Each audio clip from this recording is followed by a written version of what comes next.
The news that we are waking up to for Wednesday, the 19th of March, 2025, day 1120 of Vladimir Putin's war of aggression against the people of Ukraine. I'm Peter Alexievich, and last night we saw a bunch of drones and missiles come in. Now, on the drone front, 72 out of 145 shot down. Another 56 taken out with electronic warfare, or maybe lasers.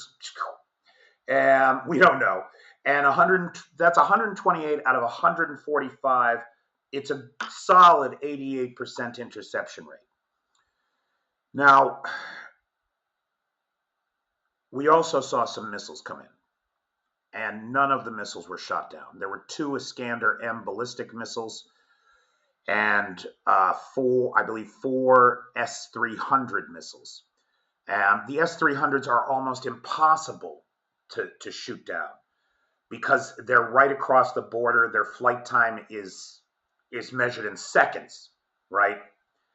And very difficult, very, very difficult to intercept because you'd have to put a Patriot system right at the front. And that's with Patriots so rare, so in demand, and so essential to protecting the large population centers of Ukraine, the Ukrainians simply cannot take that kind of risk, as I understand it. So the missiles got through and they did some damage, which we'll talk about in a second. The big news, of course, was last night's conversation between Donald Trump and Vladimir Putin, which was an absolutely meaningless exercise in futility of the boot-licking, ass-kissing sycophant Trump to his mentor and God King, Putin. That's all it was. Nothing came out of it at all. I don't give a fuck what anybody says. Now, in this release, from the White House of what was discussed on the call, they very clearly state that Putin agreed to a temporary ceasefire on energy infrastructure. Right? Of course he did, because the Ukrainians are killing him, hitting oil infrastructure, killing him. But it didn't even matter, right? Now, we also had word from the White House and from the Russian Ministry of Defense that President Putin immediately ordered all attacks against Ukrainian energy infrastructure to stop. They didn't. Within an hour of the call ending, within an hour of Vladimir Putin supposedly ordering this ceasefire against energy infrastructure, the lights were out in Sloviansk because one of those missiles I talked about, an Iskander-M, hit the power station in Sloviansk and left the city in the dark, or most of the city anyway. Some of the city, I understand, had electricity. So Putin is as good as his word, which is meaningless, absolutely meaningless. And Donald Trump is a fool to listen to him or to talk to him, this murderous, lying dictator. You cannot negotiate with terrorists. What is going on? Now, of course, the Russians supposedly agreed not to hit energy infrastructure. They didn't say anything about hospitals. And 2 hospitals were hit last night. This is a picture of the one in Sumy, which the roof was hit, caused a massive fire in the hospital. Fortunately, everybody was able to evacuate. Another S-300 hit another hospital in the region. I believe it was over the line, though, in the Kharkiv region. So the Russians are doing their right. This is what the Russians do. It's what they did in Syria. It's what they did in Georgia. It's what they did in Chechnya. They hit the schools, the first responders, right? There isn't a firehouse standing along the front line towns, or a police department, or a hospital, or a clinic, because their goal is to depopulate Ukraine. It's to make it impossible for people to live here, drive them out of Ukraine, and flood Europe with a new migration crisis. That's one of the tactics that the Russians are employing. And it cannot be denied. Now, great article in the Kyiv Post, and that's where this is all this is taken from that. It's the Russian response, the public response to the phone call between Putin and Trump. Now, before we look at the response, let's look at what happened an hour before the phone call. Putin is in an interview on Russian state TV, and the interviewer reminds him that he's got a call with Trump coming up. Does he want to end the interview so he can make the call on time? And Putin essentially says, oh, let him wait. That's his job. That's his job, to wait on me. And the audience cheered and laughed because they know that Trump belongs to Putin. He might as well have a fucking leash on him. It's outrageous. And fully half of America still thinks this guy is our president rather than a puppet of our enemies. Now, here's a summary from the Kyiv Post article about the most important aspects for the Russian people as reflected in their social media posts and online postings. They are confident that no agreements with the United States will be implemented by Russia. Nobody believes that in Russia for a second, nor should they. Given the way that he violated the ceasefire just an hour after the call last night, should tell everybody that the Russian people are right. They will never be implemented by Russia. There was joy over the evening strikes on energy infrastructure in Donbass and Kyiv as evidence of a strong Putin, right? He lies to Trump's face and then he does the exact opposite. Yay, Putin. Confidence that Russia will not stop the war. See, and this is the interesting thing here. Because Putin is caught between the Scylla and Charybdis of a vengeful Trump who decides he can take out Vladimir Putin using the strength of the United States, and a vengeful Russian people who will not tolerate weakness in their leaders. That is the rock and the hard place that Vladimir Putin is in right now. And that's the needle he's trying to thread. And finally, general disdain for the U.S. and Trump for engaging in negotiations with the Kremlin. You see this? When you talk to them like they are partners, like we could work together, they have no use for you. You're just a fool, a patsy that they're going to take advantage of. This is where we're at. And Trump and his maggot Republicans continue to repeat the Russian disinformation that is undermining the very core principles and institutions of our democracy, even as Trump tears it down from inside the Oval Office.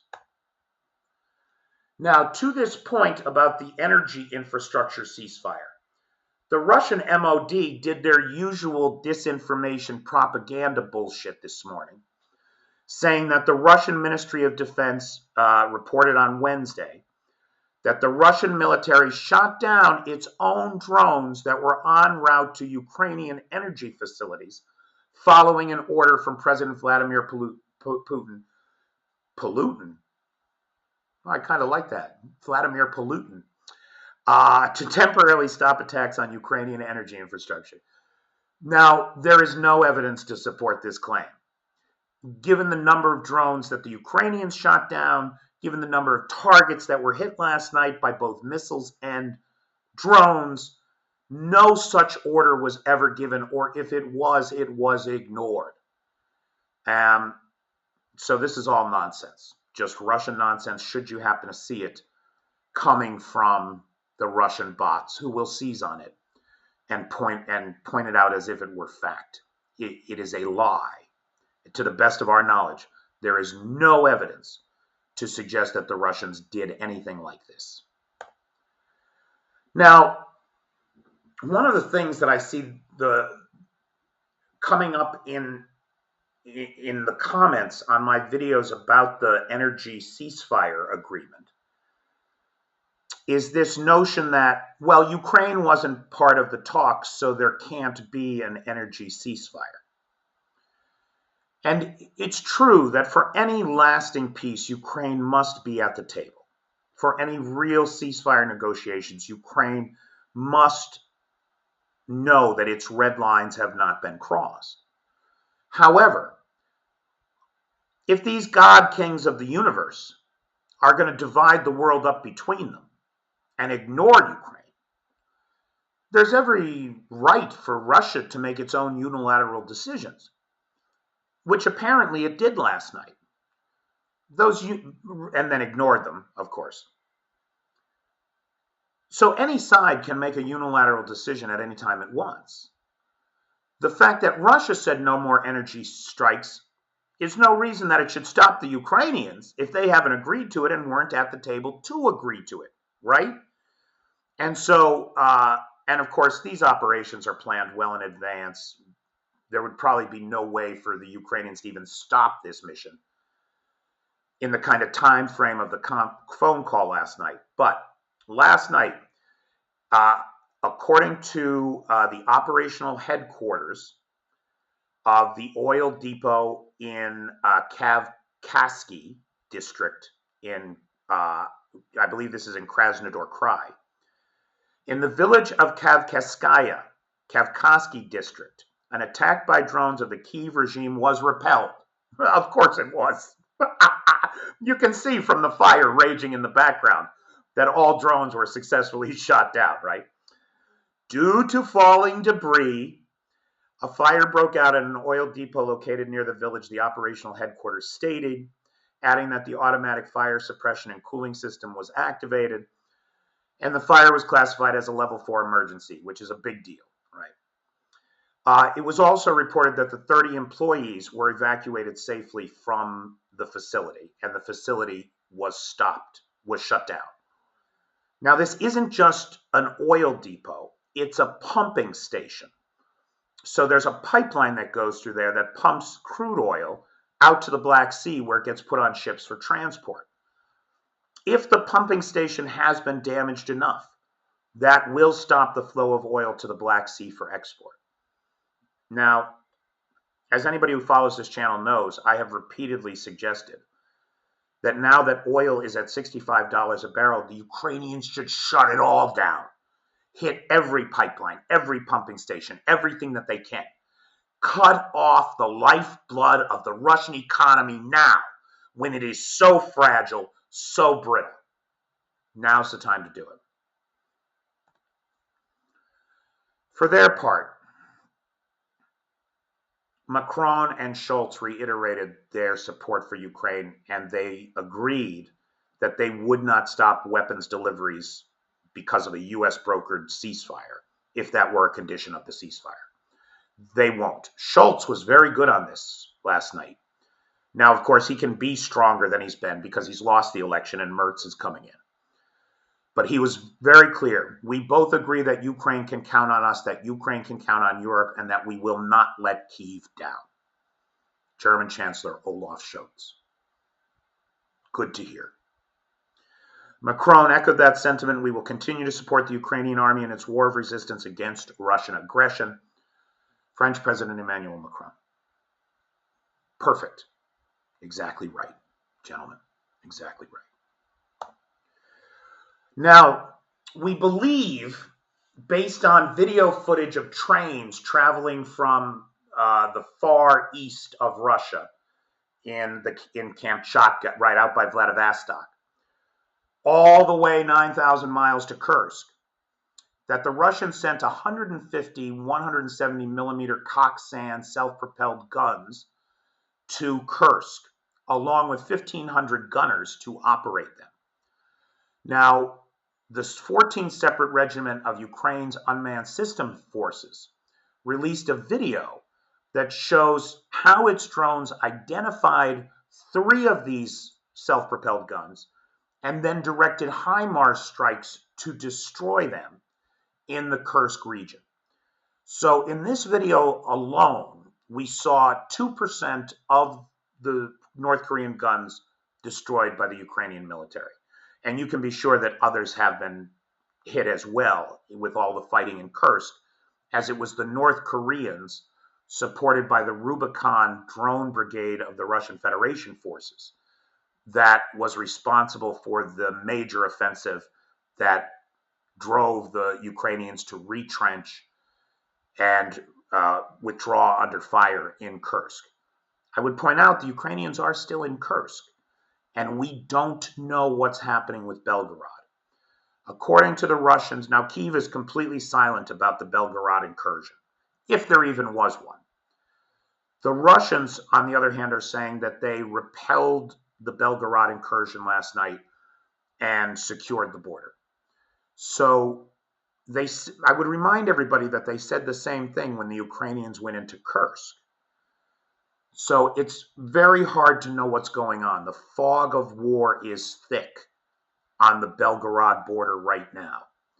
And as that situation evolves and we get good information about what's happening, if anything, I'll be sure to let you know.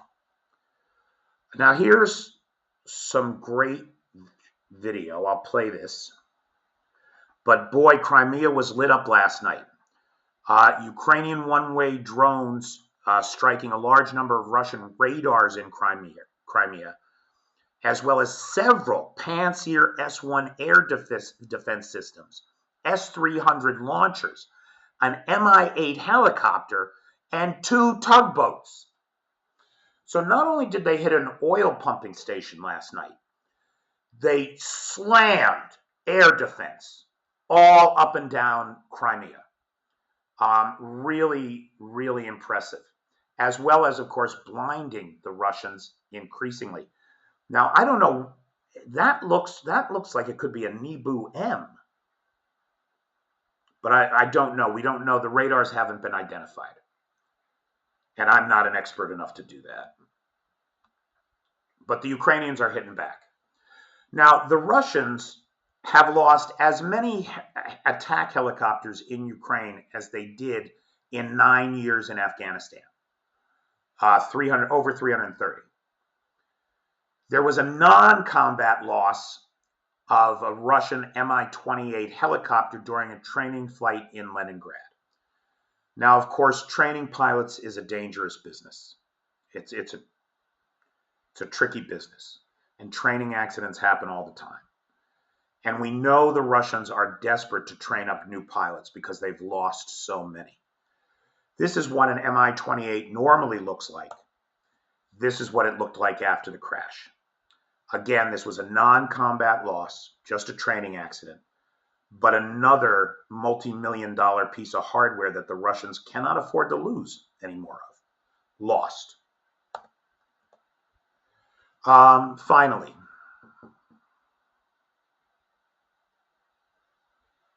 I mean, I don't even know how to say this. It's so disgusting because this program didn't cost the American people anything.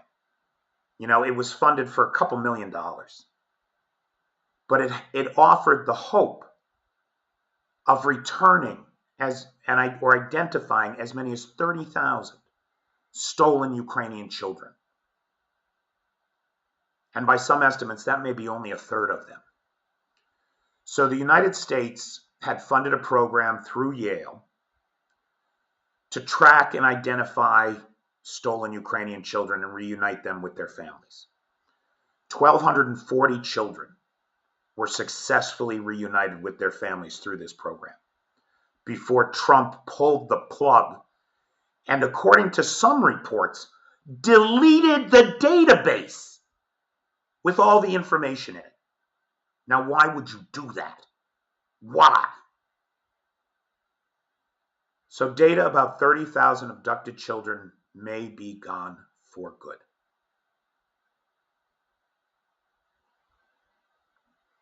The cut came as the Trump administration ignorantly and haphazardly slashes programs. Lawmakers also want sanctions on those responsible. So the Democrats in Congress, they want to sanction the Russians who are responsible for abducting these children. But Trump has shut down the sanctions task force on Russian oligarchs. Russia says children are moved as protection from war. This is nonsense. Anyone who's paying attention to what's going on over here knows why these children were taken.